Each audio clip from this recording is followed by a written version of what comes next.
Hello, everyone. We're just going to give a few minutes for everyone to kind of funnel in, and then we'll begin.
Hey, Grant, do you want to start then? Yeah, we can start. Looks like we leveled out. Okay. So good morning, everyone. Thank you for joining us today. We're happy to have all you participants joining us for our third presentation. Brought to you as a collaboration through the Oat Global Committee, as well as the Global Oat Newsletter. Today, we're going to have a joint presentation done to us by Dr. Jean-Luc Yannick and Dr. David Waring. We're going to talk to us about the T3 toolbox and its application to oats. Before we begin, I just want to remind people that as we go forward, we're going to wait till the end of the presentation for questions, but you'll see at the bottom that you have a box just to the right of your participants on the call that say Q&A. If you could type your Q&A questions there, we will make sure we queue them up to the presenters, and we'll also type in at some point the answers to your questions so that if you want to review this or share this presentation that is being recorded, you'll have the answers available to you as well. With that, I'll pass it over to Dr. Yannick and Dr. Waring to begin their presentation. Thank you. Okay, so that I'm Jean-Luc Yannick, just verifying that everybody can hear me. I'm going to talk to you about the Trinity Toolbox for Oats. Many people have contributed to this resource over the years. I'm going to highlight Clay Burkett, who's a longtime database programmer for the project, Dave Matthews, who preceded Clay, Dave Waring, who is the current data curator, also an adept programmer, and so then myself, I'm a quantitative geneticist working for the U.S. Department of Agriculture. We've had a variety of institutional funders over the years, including the Agricultural Research Service and USDA NIFA, and also some project-based contributors. You can see there Tradicity Cap, Wheat Cap. You can see that the oats community has gotten its bang for the buck from small grains contributions. So what is T3? Okay. Yeah, what is T3? You know, it's a database, and I'll show a couple screenshots there. But more importantly, what kinds of tools and functionality does it enable? And what is the data that underlies that functionality? And then Because data is primary here, I'll pass the baton over to David, who will tell you about submitting data to T3 and also how to leverage the data from others by getting data out. So T3 Oats, it's a web page, oat.tradicitytoolbox.org. Underlying that web page, of course, is a database with breeding data. So data that's been submitted by oat breeders. The theme here is genetic variation and understanding genetic variation. So, there's a number of tools to explore that data. So in short, it's data sharing for small grains breeding programs. And all of us here, I think, have something to do with oat. And so I'm going to call us a large unstructured group. We don't want to add sort of complications and red tape to collaboration. We want to provide a tool that people can access independently, asynchronously. And what we do is we organize, curate, integrate, and provide tools for analysis of this data. T3 is useful for a few other things that are less relevant for this talk here, so I won't get into them. But I want to just jump in right away and talk about some tools that show that leveraging this data across a number of different breeding programs can deliver functions that are useful for us. So the first tool I want to describe is this oat variety selector tool. This was developed at the instigation of the Practical Farmers of Iowa. Sarah Carlson and Lydia English there spearheaded it. The analysis, the underlying guts of this whole thing were developed by Lucia Gutierrez at University of Wisconsin-Madison, along with postdocs. And of course, it uses data that's on T3. I think it was funded by the USDA Sustainable Agriculture Research and Education Program, SARE. So I stole this slide from Lucia. I love it. I love Vincent van Gogh. And this is an idea you're all, I'm familiar with, that you can't just recommend a variety for all of the Midwest or whatever, that different varieties perform differently in different locations. So what Lucia has done is downloaded the data from T3, curated it, used it to generate location-specific predictions for the different accessions that are in T3, and then sent those on down to a G by E model that identifies mega environments and identifies which varieties perform the best in the different mega environments. A lot of data has gone into this, many years of data, many oat accessions, a number of them with genotypes. And a lot of this is connected through pedigree or genotype. So that's important to the analysis. Lucia then produces results, which Practical Farmers of Iowa has cast into a user-friendly tool for farmers, right? So it's straightforward. You go to decide.practicalfarmers.org, you enter your zip code, you specify what market class of oat you're interested in, and it gives you recommendations. It gives you information on different possibilities for essentially for your zip code. So essentially what we've done here is we've leveraged the data that's in T3 to provide recommendations to farmers in a way that they very much have available to them for large crops like corn or soy, which data would be provided by seed companies. But here we've cobbled together public sector resources to achieve something similar. So some things that will happen in the future. Lucia has some great ideas for iterating and improving the G by E model that underlies this whole thing. But I think what's important to me too here is the coordination among stakeholders that Practical Farmers of Iowa has put in place. So seed companies and oat processors. It starts with bringing new data into T3 from the previous field season, so sometime in the fall. Then Lucia reruns the G by E model.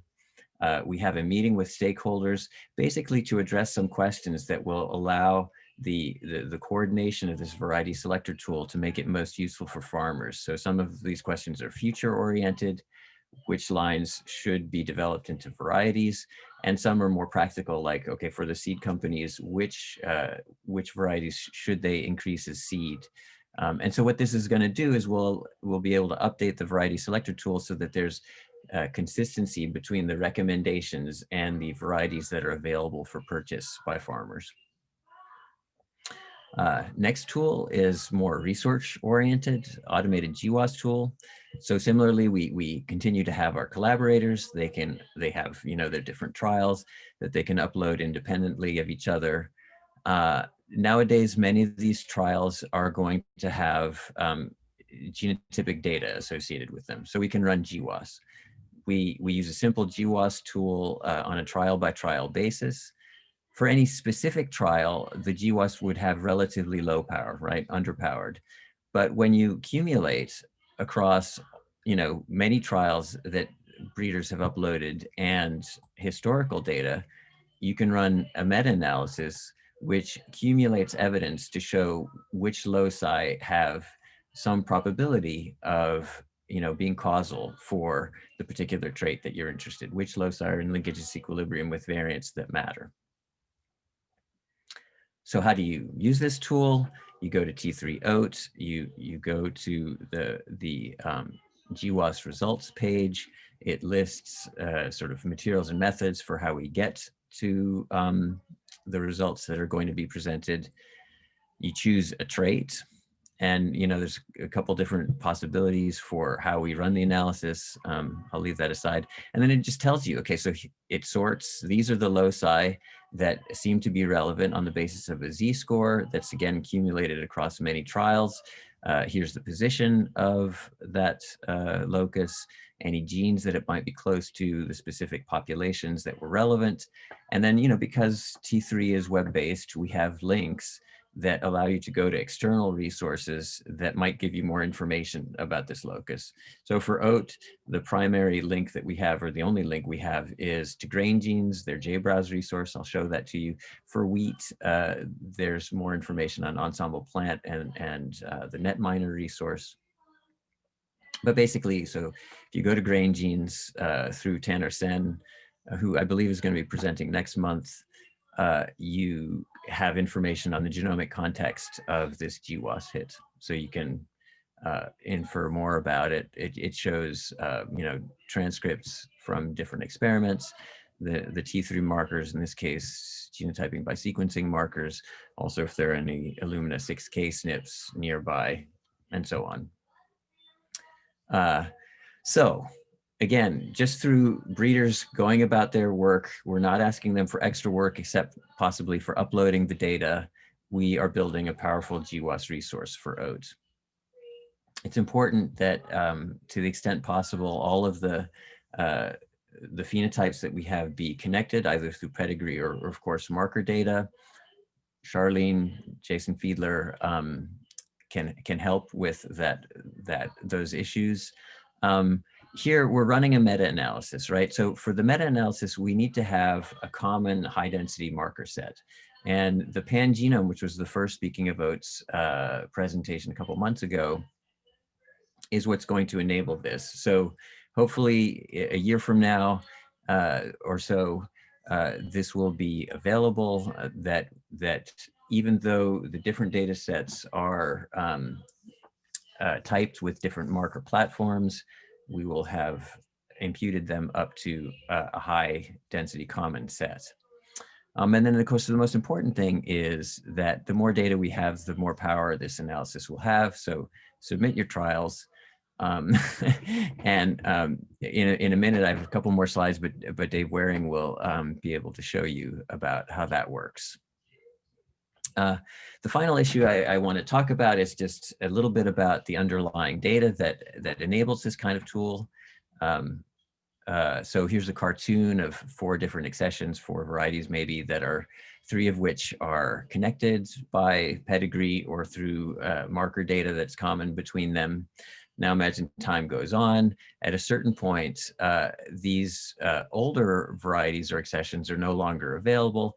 To some extent, that might limit the value of this historical data for predictions on currently available varieties. But if we have this connectedness, either through pedigree or markers, we can leverage even those years and years of quite old historical data to inform predictions for our current oat varieties. So just to give you a sense of the total data here, on T3 oat, there are over 40,000 accessions of oat that have some amount of information. Some of them have genotype data. Many of them have pedigree data, primarily through the pedigree of oat lines that came from Agriculture and Agri-Food Canada, Charlene White and Nick Tinker's project. And so if you accumulate these sources of data that can connect different oat accessions, we have about 30,000 accessions that can inform current predictions. Specified to traits that kind of matter for producers and processors, you can see that, again, we have over years, lots of data that's accumulated, right? For grain yield and test weight, over 1,000 different trials are relevant to these traits. Many accessions, many observations. So it's a powerful resource. And these trials are present across the landscape in the upper Midwest. So we really do have some information that is relevant to this mega environment question. So with that, I'm going to pass the baton over to David Waring, who's going to talk about how to get data in and out of T3. Thanks.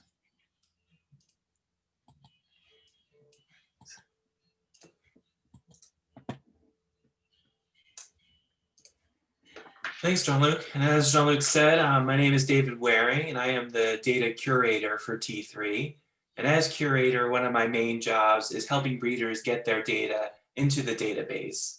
So I'm going to be talking about data management in T3 and sort of give a brief, high-level overview of how to get data into the database, specifically field trials, and then also how to get data out of the database and start exploring some of the data that we have already existing in the database. So the first thing I want to discuss, sorry, I'm just going to try to close the Zoom window here. So the first thing I want to discuss is this concept of a digital ecosystem.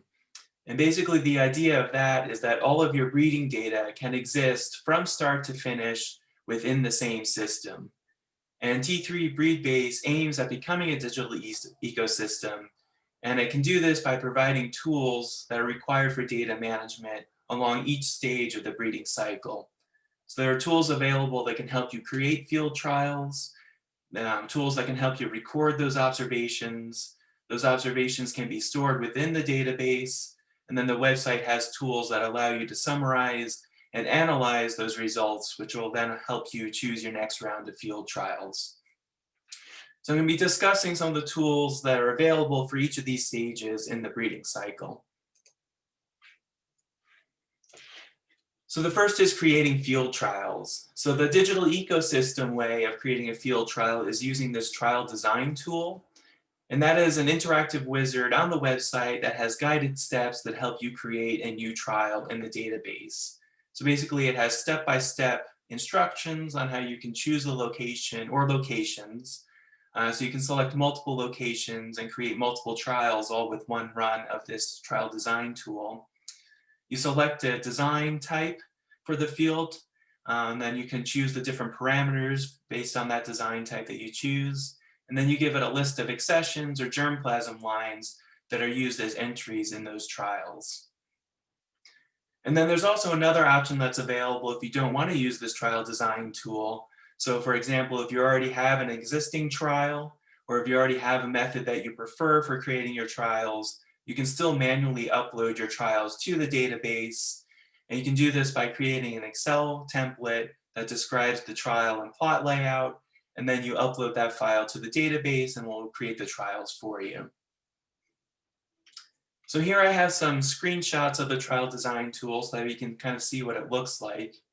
And on this first page here is where you enter some of the trial metadata. So up at the top here, you can choose your locations for the trials. You can enter some of the information about the trial, such as the year of the trial and the plot and field sizes. And here you choose the design type for the field trial. You can choose from a bunch of different design types that BreedBase supports. The following step is where you choose the list of accessions that are included in the trials. And then you can also choose another list of accessions that will be used as checks, and those plots will be marked as controls in the final field layout. The following steps after this are where you kind of choose the design parameters for the field trial and also how you want your plots to be numbered. And the final output is this sort of graphical display of the field layout and the specific plot information in this table below this. So you can verify that the generated layout is something that you approve of, and if it looks good, you can save these trials to the database, or you can go back and tweak some of the design parameters or redo the randomization that the website does, and you can verify the new layout and save that. On this slide here, I have just a subsample of what the Excel template looks like if you want to add your own field trials to the database. So this doesn't have all of the columns listed. I had to remove some so that way it could be displayed on the slide here. But basically what you have is each plot in the Excel, each row in the Excel template is a plot. You have your trial level information on the left side of the columns, and then on the right columns are sort of your plot level information. So you give it a trial name, you give the location of the trial and the design type, and then for each plot, you give the plot a unique name. You give the accession name, so you know which germplasm line is in the plot, and then you can give the plot number, and then you can give the field position with the row and column numbers. So once you have this template filled out, you just upload this to the website and it will create the trials for you. And it's nice that you can have multiple trials in a single file. So if you're adding multiple trials at once, all you have to do is upload this one file and it will create all those trials for you. So once you have the trials in the database, you'll want to record some trait observations for those trials. So again, there's two ways to do that. The digital ecosystem way is to use the Android Fieldbook app, which is an Android tablet app that's developed by the PhenoApps team, which is developed by Jesse Poland's lab out in Kansas State. And what you do is you load those trials and plots and the traits into the Fieldbook app. And there are a couple ways to do this. Now, Fieldbook now supports BRAPI, which is the Breeders Application Programming Interface. And that's a specification that allows different databases and programs to communicate with each other. So it's a standardized way for all these different programs and databases developed by different developers to be able to communicate with each other. So now that Fieldbook supports BRAPI and BreedBase is fully BRAPI compliant, you can pull all the trials and the trait information directly from the website in the app. The old way of doing this was you would have to download a file from the T3 website, transfer that file onto the tablet, and then load that file in the app.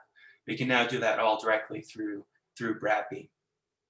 And then all of your observations will be recorded directly in this tablet app. And again, if you don't want to use the Android Fieldbook app, you can still use your own method for recording observations. So you can record your observations on paper or use a different spreadsheet app and upload your trait values later. So this is just a screenshot of the Android Fieldbook app. So the user would select their trial. You would then scroll through and cycle through the plots using these big black arrows here, and then cycle through your different traits using these green arrows, and then directly record your observations right on this screen here. And all of your data is stored on the device until it's ready to be uploaded into a database. So now that you have your observations recorded, you want to store your observations and you want to do that in the database. It's very easy to do in the Android Fieldbook app. Your observations and your data can be uploaded directly to the database, to T3 via BRAPI, or you can still export a spreadsheet from the Fieldbook app and upload that file to the website. And if you're not using the Android Fieldbook app, you can still upload your own observations using a very simple Excel template. So you have one column here with all the plot names. So these are unique names for each plot that were either generated by the trial design tool or the names that you gave in the trial upload template. And then you have a column for each of the traits and the values listed for each of those traits there. So you would just fill out this Excel template and then upload that to T3, and all of your observations will be stored with the correct trials. And again, you can have multiple trials listed in the same file. So you can upload multiple trials at once with just one file. So that's just a very high-level overview on how to add trials to the database. If you do have trials that you want to add to T3, there are a lot of great resources available. So if you go to the T3 Oat website, if you go to the About menu, there are some links here with more detailed information. So there's a link to the breed-based manual, which has a lot of detailed information about all the available features on T3 with a lot of step-by-step instructions. Back in September, we held a workshop that showed you how to upload a demo data set for a few trials. So there are videos available that go through each of those steps that are required to add a trial to the database. And then we also have detailed notes and example templates in this last link here. So there's a lot of very detailed information available for uploading trials to the database. And then we're also available to help and answer any questions you have as well. So once you have your data in the database, I just want to show you a few screenshots of what it looks like once it's loaded in. So what I'm showing here is a trial detail page. So this is the information that's displayed for a single field trial. At the top, you have the trial metadata. So you have information such as the location and the year of the trial, planting and harvest dates if they're set, as well as a description of some notes. If you scroll further down, you get some summary stats for the trait values that were stored for that trial. So you have the means, the standard deviations, and CV values for each of the traits, as well as histograms that can be displayed as well.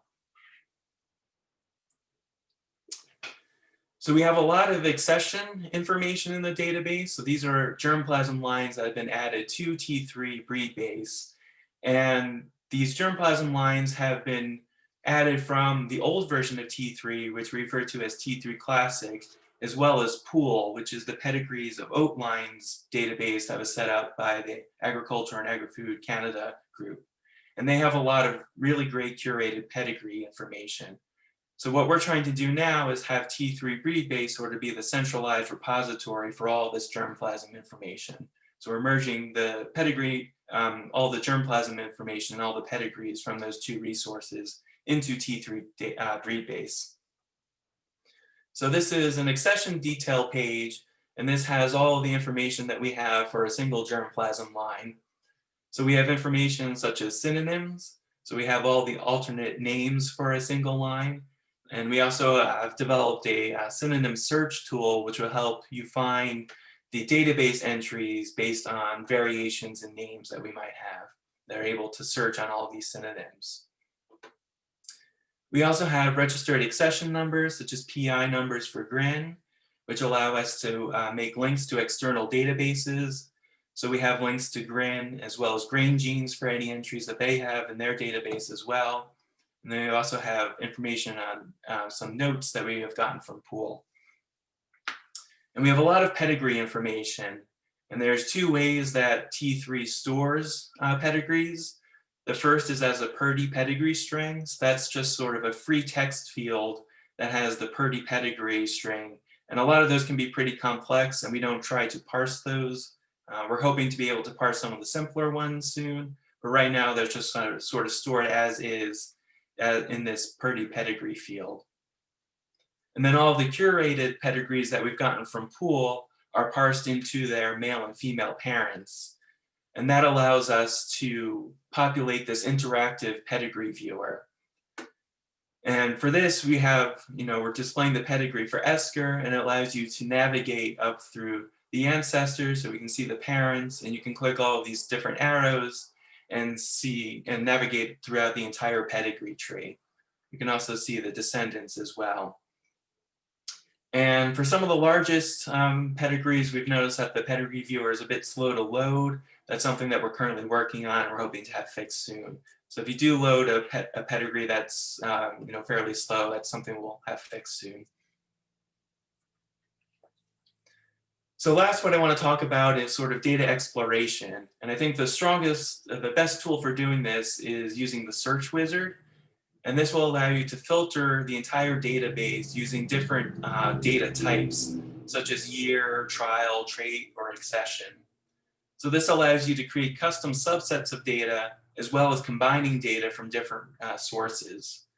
And then you can also download your filter data directly from the search wizard. So you can do all of this on a single page. So this is a screenshot of the search wizard. And what you see is that there are 4 columns here, and you start on the left and then you add additional filter criteria by moving to the right. So in this example, the first data type that I selected is traits. So you select that, it will list all 134 traits that we have data for in the database. And then you can select which traits you're interested in. So in this example, I just selected lodging severity as my trait filter. And then the second filter criteria that I have is locations. So I select locations, and there are 55 locations that have data for lodging severity. And in this case, I've just selected all of the South Dakota locations here. So out of those 55 locations, I've selected 8. The third filter I've selected here are trials. So there are 21 trials in the database that have data for lodging severity in these South Dakota locations. So in this case, I've selected all 21 of those trials. And then if I want to filter that even more, I can select another filter criteria. And here I've selected accessions. So there are 21 accessions in these trials, in these locations with this trait value. And in this case, I've just selected 5 of those accessions that I'm interested in. So once you have a filtered data set, what you can do is just further down on the page is you can download data based on your filtered data selection. So here we can download phenotype observations. So we'll download lodging severity data for those 21 trials just with a single click of the button right here. And then if you want related genotype data, it will look for any genotype data that we have in the database for the selected accessions. So I've selected those 5 accessions up here, and we can download genotype data for those 5 accessions directly in the search wizard right here. So just to summarize, again, T3's strength really comes from its ability to combine phenotype and genotype data from all of these different data sets. And that allows us to create these advanced tools such as the PFI variety selector tool and the automated GWAS that Jean-Luc had presented earlier. And that is all that I have. So now we can open it up to answering questions. Okay, so just a reminder, people on the bottom, we have that tab or that little box that says Q&A with sort of 2 speaker bubbles. Please put your questions in there.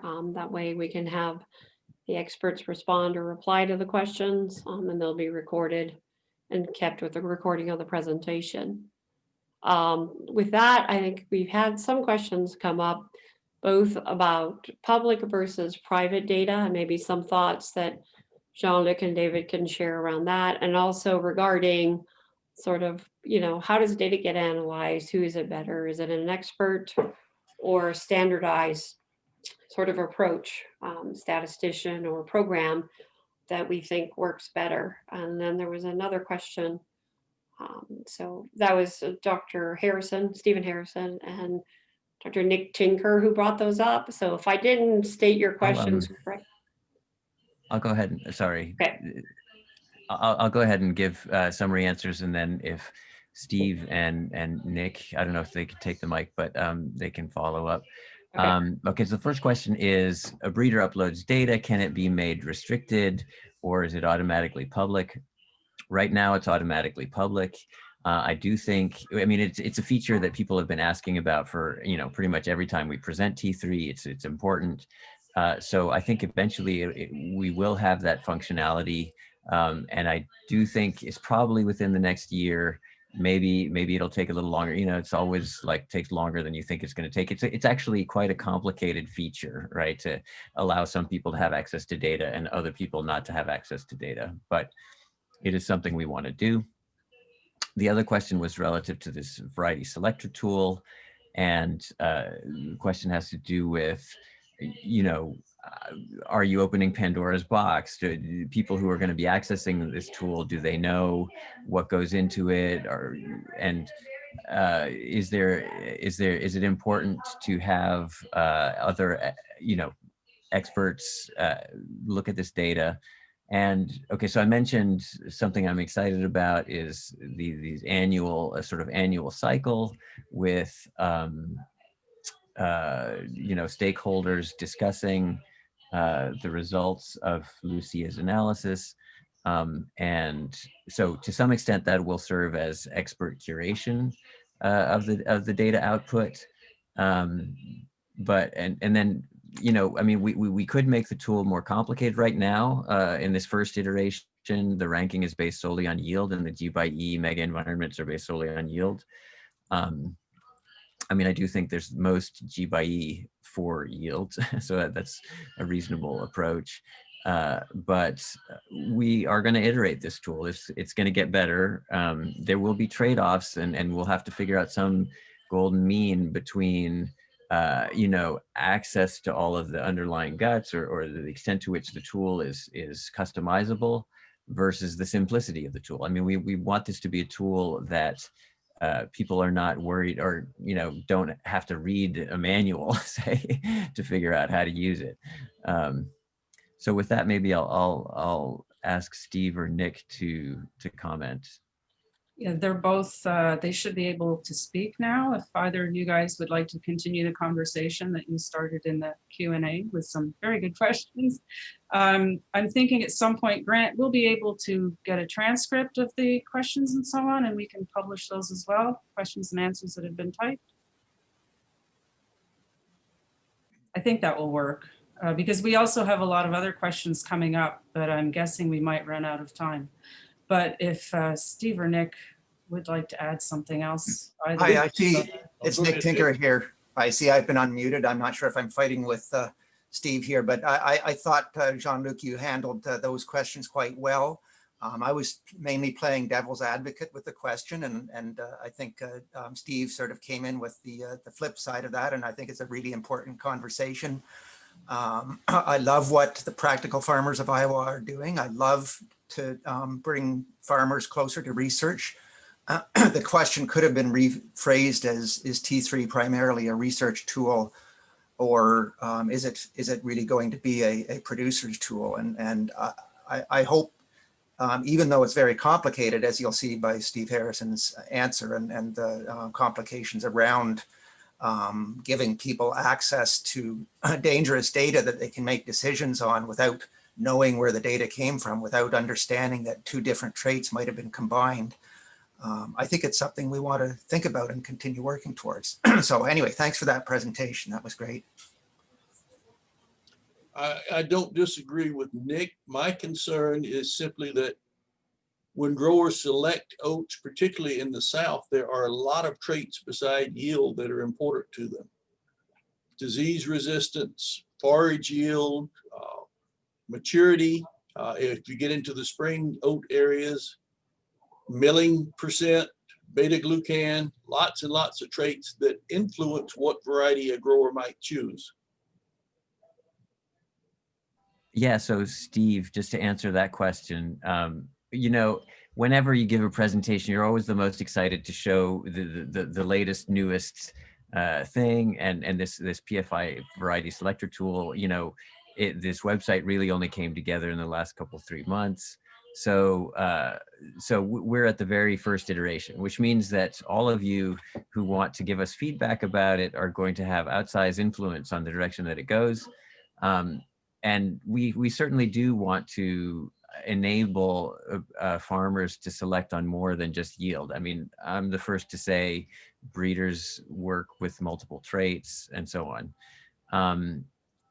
Then this goes back to the question of a trade-off. I mean, if we give farmers, quite high level access or low level access, depending on how you want to orient it, to the underlying data, will that make the tool more complicated? I mean, it's essentially a work of imagination to figure out how can we make a simple tool that at the same time provides the farmer exactly what they want in terms of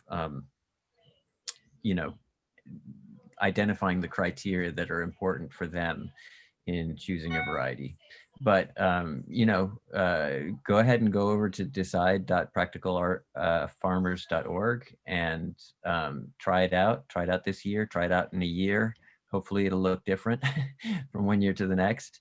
And of course, the funding that provided that generated this tool has now run out, so it's going to be a little tricky. But right, boy, lots of further questions have come in.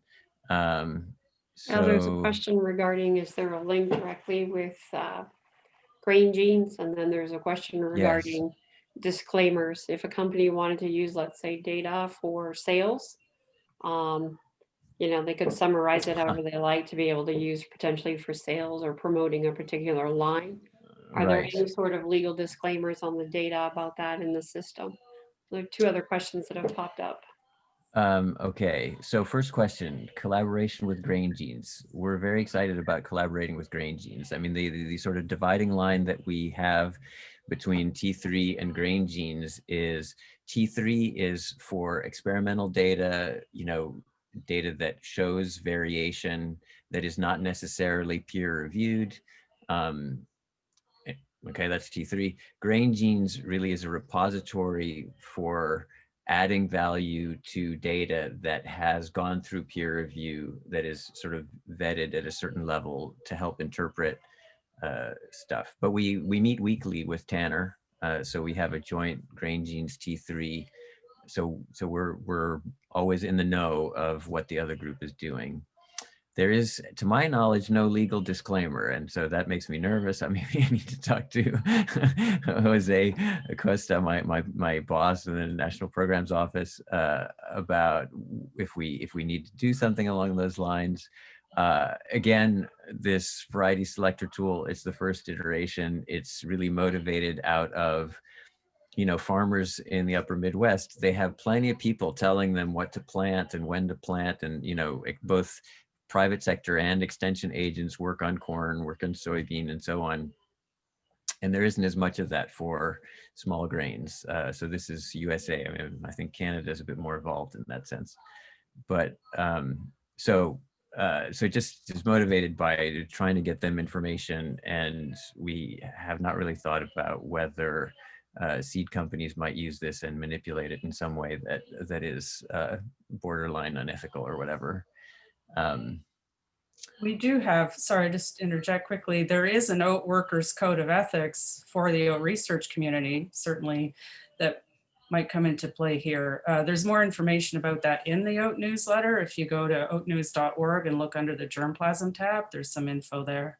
Also, Jean-Luc alluded to it earlier, but there will be the next Speaking of Oats webinar will actually feature grain genes, and Tanner will be speaking then. So there'll be more people can learn about grain genes at that time. Thanks, sorry. No, that was great, thanks. I see a question from Stephen Harrison about standardization of trait ratings and about crown rust, 47 different variables concerned with crown rust. There shouldn't be quite that many. I'm not quite sure what the deal is. It probably has to do with different isolates of crown rust is my guess. But anyway, yeah, I mean, obviously, so this is actually quite important. T3 does use trait ontologies. So our traits are standardized so there's an Oats trait ontology that is a community agreement about traits, and we use it. But the whole point about T3 is that if you're able to bring together different data sets, you can generate analyses that are more powerful, right? And if a particular trait is balkanized across 47 different ways of measuring it, that becomes much more complicated. So it's for sure something we want to avoid. And Stephen, we would love to get your feedback. We'll do what we can to address it.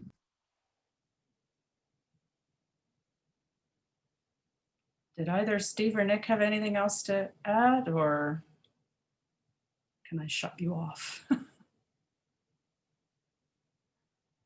guess not.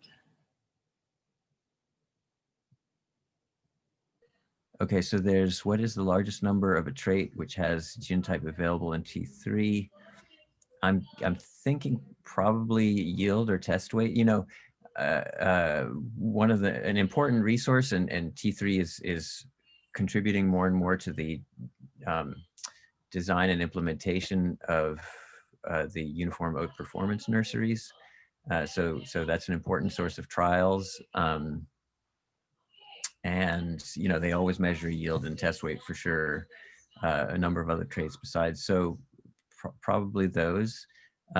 We would very much like to get genotype. I mean, so getting all of this data is 100% dependent on the breeders submitting it. So if you have genotype data, for example, on the varieties that you're sending to the performance nurseries, by all means, work with us to get it uploaded.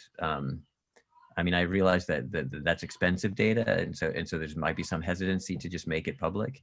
I do think that the oat community benefits from this, and that there's, in my opinion, relatively little downside to contributing it. But that's entirely at the breeder's discretion.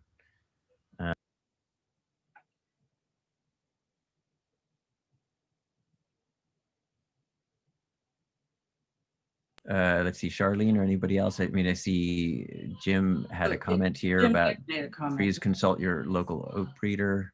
Anything else that we should discuss here?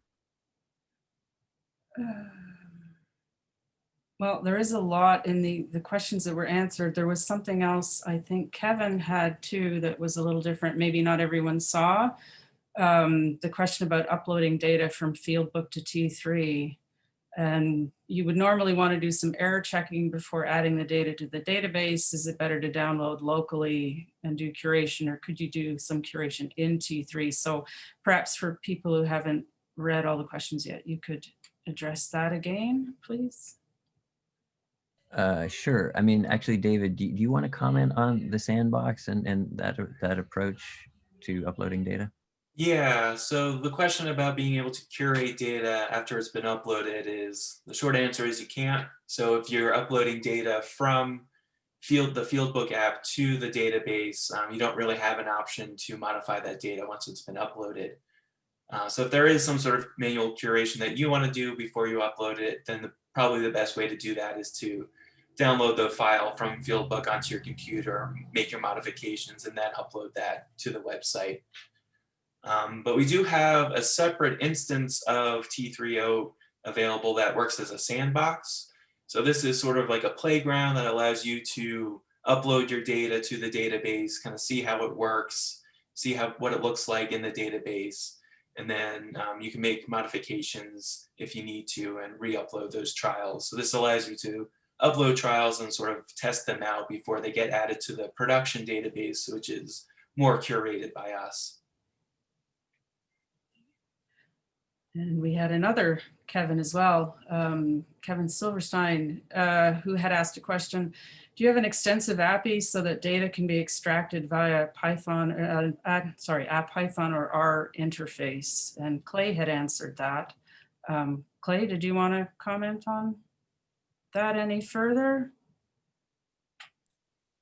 You had answered that the BRAPI is very extensive and there are several people that access it using R, but you weren't sure about Python. Is there anything else to be added there? Well, I think some people have shared their R libraries to access the BRAPI. So I can't give the exact URL, but I think those are published in some of the GitHub repositories. And then Wayne Zhu had asked, is it possible to batch download the, oops, sorry, that something moved. Where did it go? Here we go. Is it possible to batch download the genotype and a particular trait data for the whole database? And David, you had answered that, but perhaps for the group who haven't necessarily all been reading, you can go through that again, please. Yeah, so again, I think the search wizard is the best way to batch download data.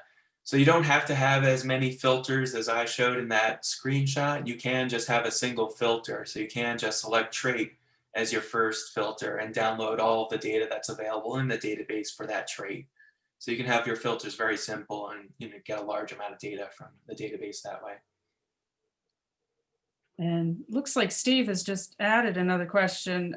Can you delete data from T3 once it has been uploaded? Suppose you decide the data was compromised and want to edit it. Yeah, so you'd have to get in touch with us to delete data, but we can delete trials very easily if that happens. And then one I don't think we spoke about was Steve Eichten. What is the current size of the user base, breeding programs, year-to-year increases in data? I see 38 users in the people tab. And David, you had answered that by typing. If you'd like to comment. Yeah, so there is a very general content status page. So if you go to the T3 Oat website, under the About menu, there's a link for content status. And that has some basic counts of what we have in the database. It doesn't show any change over time, which would be nice to have. But right now it just has counts of breeding programs, the number of germplasm lines that have phenotype or genotype data, the number of traits and trials and things like that. Okay. That's sort of all I'm seeing in the questions, either opened or answered. I think a lot of it was summarized again when Steve and Nick were contributing. Are there any other, did I miss anything, or are there other questions people have right now? Would anyone else like to speak? We do have a few barley people on here today. I don't know if someone might want to just mention any differences, because there is a T3 barley instance as well. Yeah, so there are T3 barley and T3 wheat instances. Does the barley one have the same sort of pedigree information? What size? Well, so thanks to Pool, oat is really the species for which we have the best pedigree information. There's no pool either for wheat or for barley. We do, so part of the line submission process, when you're submitting, these are the lines that are coming out of my program. There's a field for a PERDY pedigree, and we can parse it into, male parent, female parent. So yeah, so we do have some pedigree information there. It's not nearly as rich as what we have for oat. And so all of that is dependent on users, right? It would take some funding there are, of course, global wheat pedigree data resources. I'm less familiar with barley. We could try to, scrape that and load it to T3. Don't have the resources for that right now. Wheat, like I said, has more publicly available sort of genomic data from Ensemble Plant, and there's this NetMiner resource for wheat that combines information from the public literature. That's pretty interesting. So we have NetMiner has an API that allows us to link information from T3 to wheat, and NetMiner. There's no NetMiner for oats. I wonder if there's one for barley. That might happen.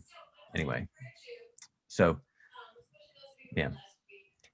I mean, Nick brought up an interesting point about, okay, is T3 primarily a tool for producers? Is it primarily a research tool?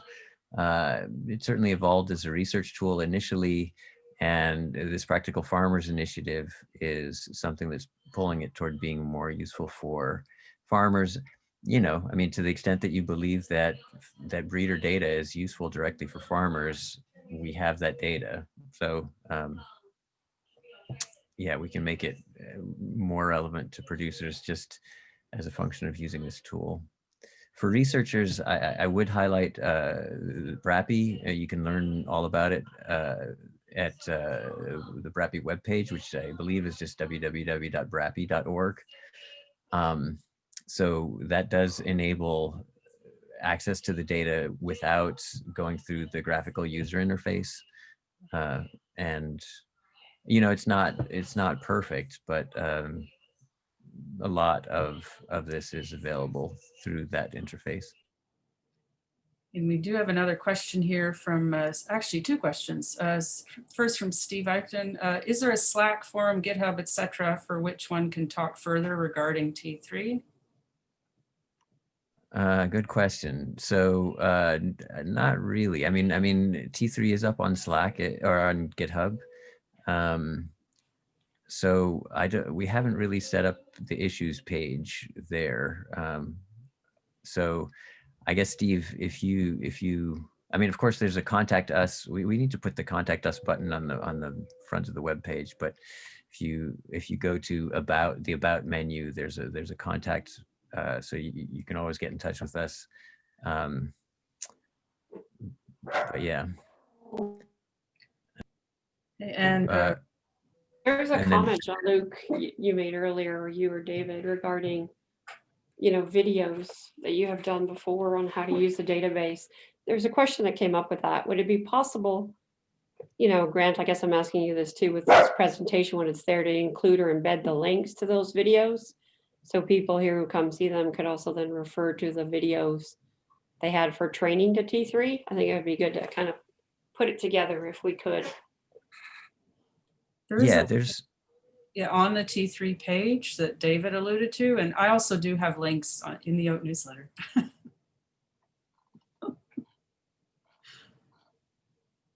But yes, putting it together is important. We certainly want people to learn. There have been other training activities. Could something be planned for the Oat community, maybe? Sure. So yeah, I mean, partly because the SCAB initiative has been a funder of ours, so we've done a couple trainings at the SCAB forum. But yeah, there's no reason why we couldn't organize some kind of training if there's demand. So if there's demand, you know who to ask.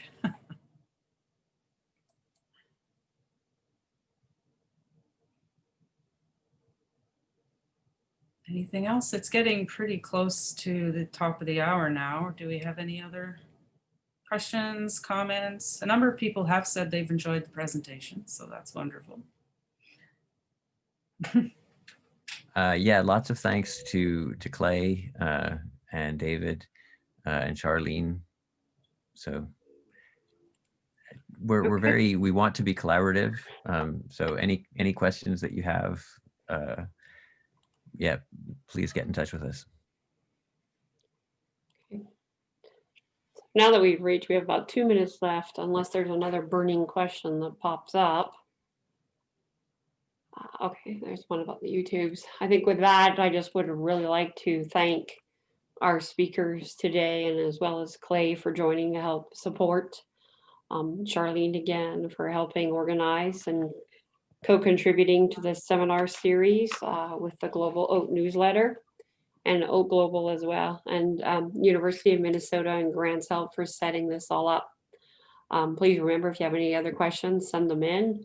The video will be posted onto YouTube. And if you have any other ideas for topics, or if you want to learn more about this, let us know, and we'll try to schedule it in some future presentations if possible. So with that, everyone, be well.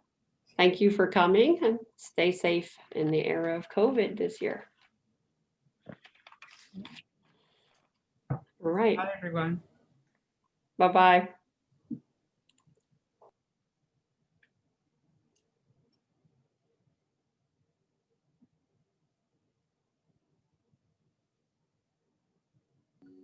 All right. Thanks. I think that went pretty well. So Yeah, thanks, guys. thanks, David.